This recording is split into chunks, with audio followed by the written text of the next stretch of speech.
Fever 1793. I'm going to go ahead and read the back of the book for you and then we'll get into it. During the summer of 1793, Maddie Cook lives above the family coffee shop with her widowed mother and grandfather. Maddie spends her days avoiding chores and making plans to turn family business into the finest Philadelphia has ever seen. But then the fever breaks out. Disease sweeps the streets, destroying everything in its path and turning Maddie's world upside down. At her feverish mother's insistence, Maddie flees the city with her grandfather, but she soon discovers that the sickness is everywhere, and Maddie must learn quickly how to survive in a city turned frantic with disease.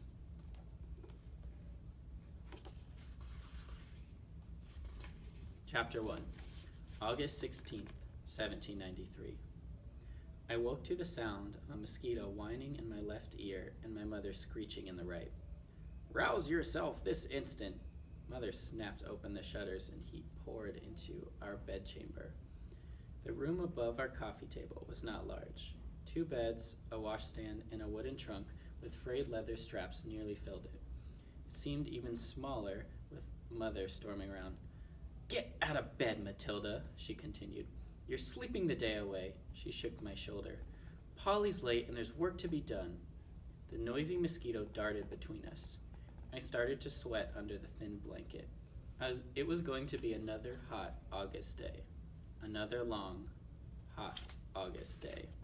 Another long, hot, boring, wretched August day.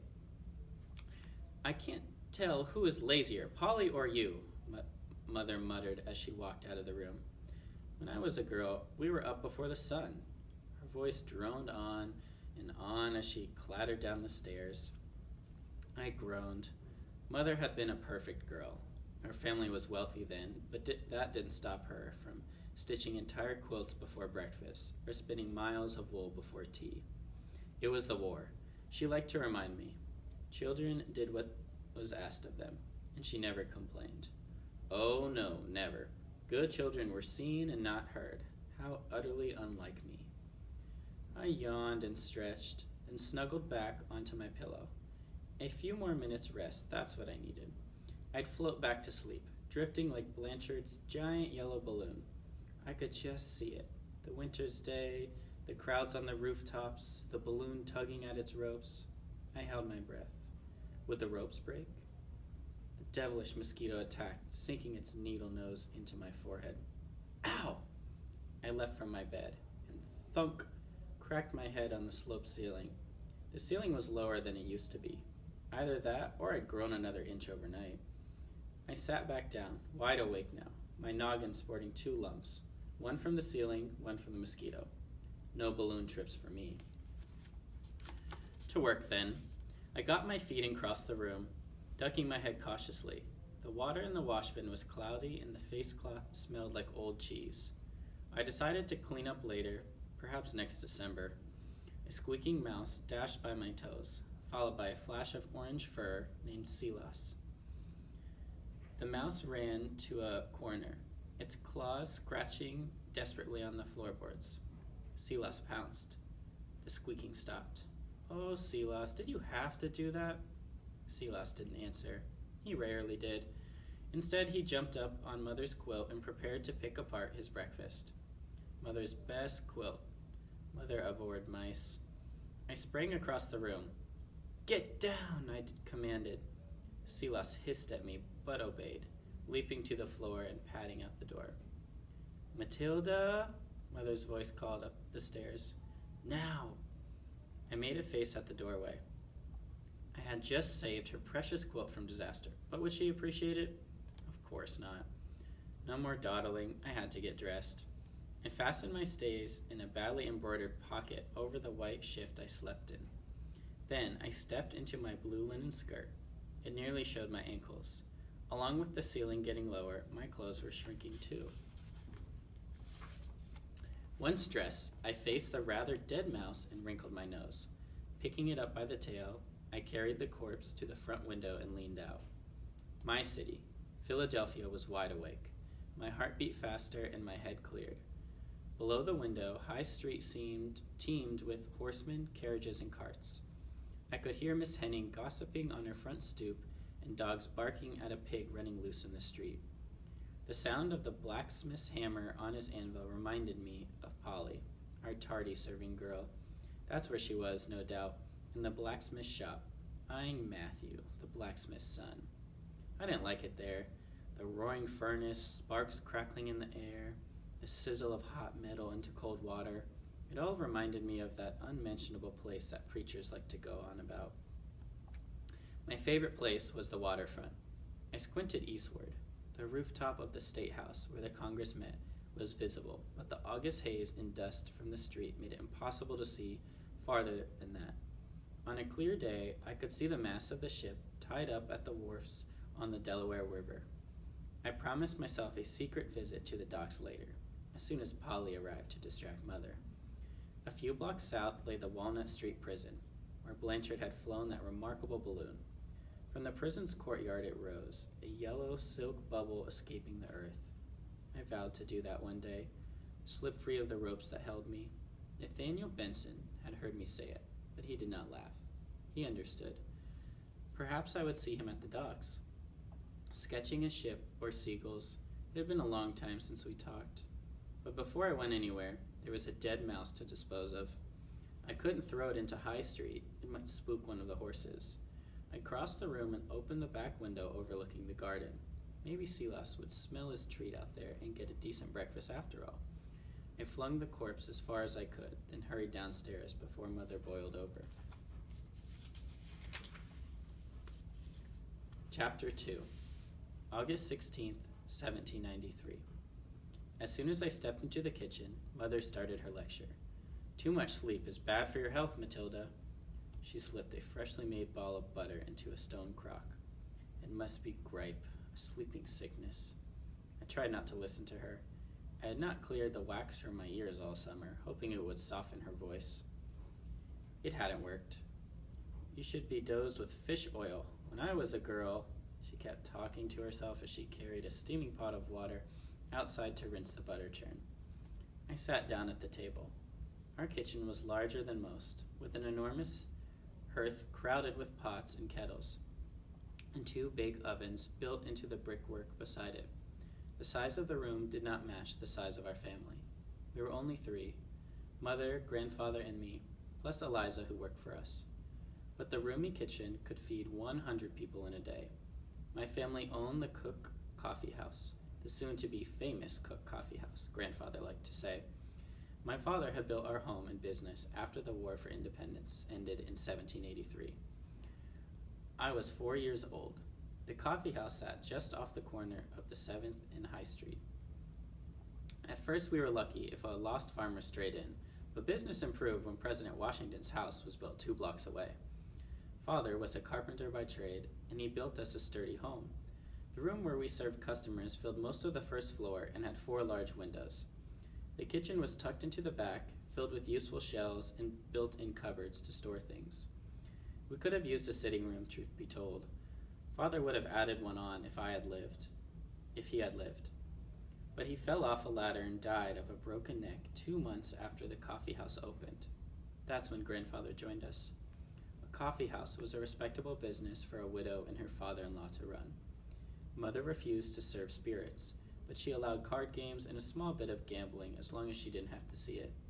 By midday, the front room was usually crowded with gentlemen, merchants, politicians enjoying a cup of coffee, a bite to eat, and the news of the day.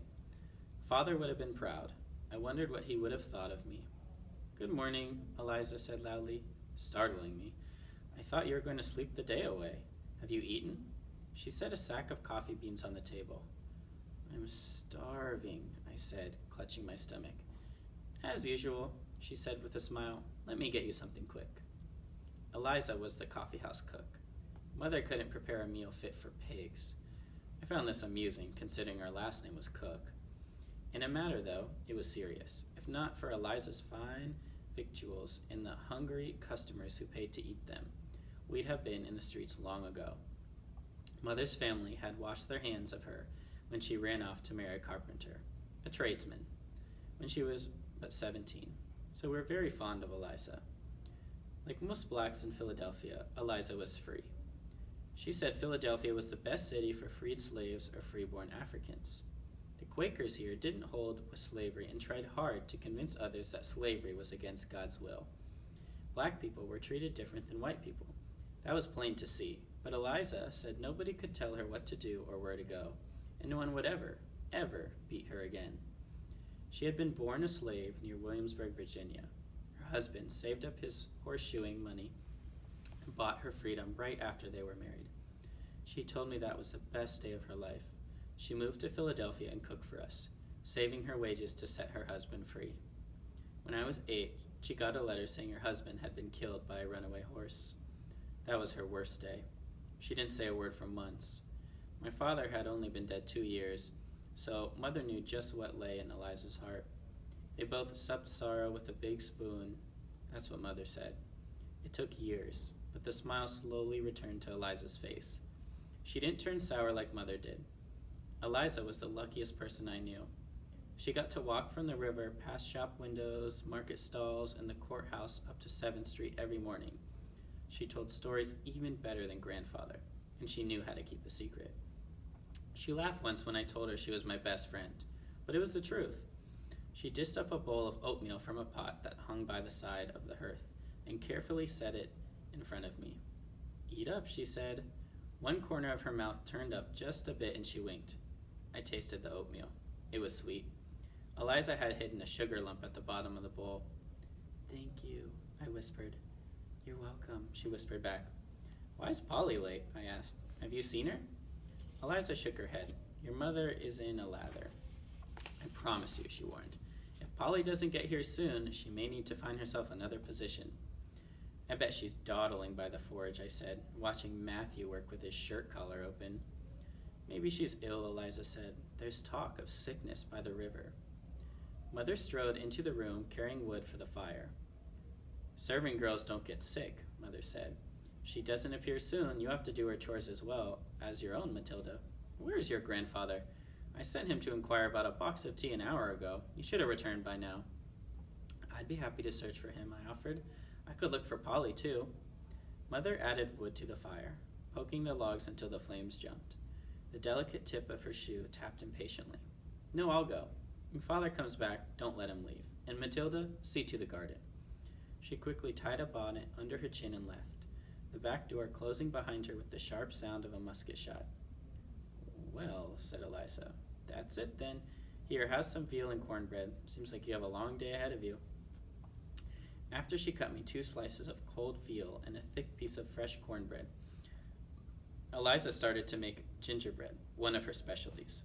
Nutmeg and cinnamon perfumed the air as she ground the spices with a pestle. If not for the heat, I could have stayed in the kitchen for an eternity. The house was silent except for the popping of the apple wood in the fire, and the tall clock ticking in the front room. I took a sip from the half-filled mug on the table. "Ugh, it's coffee." "Black coffee, bitter as medicine. How can you drink this?" I asked Eliza. "Tastes better if you don't steal it," she answered. She took the cup from my hands. "Pour your own and leave mine be." "Are we out of cider?" I asked.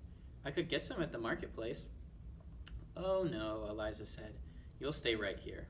Your mother needs your help, and that poor garden is like to expire. It's time for you to haul some water, little Maddie." Little Maddie agreed. Another month and I'd be almost as tall as Eliza. I hate to be called little. I sighed loudly, put my dishes in the wash tub, and tucked my hair into my mob cap.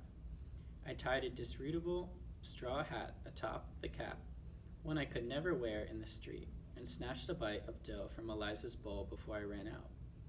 The garden measured 50 paces up one side and 20 along the other, but after 6 weeks of drought, it seemed as long and wide as a city block, filled with thousands of drooping plants crying for help. I dropped the bucket into the well and to fill it with water, then turned the handle to bring it back up again. Little Maddie, indeed. I was big enough to be ordered around like an unpaid servant, big enough for Mother to grumble about finding me a husband. I carried the water to the potato patch and poured it out too fast, big enough to plan for the day when I would no longer live here. If I was going to work as hard as a mule, it might as well be for my own benefit. I was going to travel to France and bring back fabric and combs and jewelry that the ladies of Philadelphia would swoon over. And that was just for the dry goods store. I wanted to own an entire city block, a proper restaurant, an apothecary, maybe a school or a hatter's shop. Grandfather said I was a daughter of liberty, a real American girl. I could steer my own ship. No one would call me Little Maddie. They would call me Ma'am. Dash it all.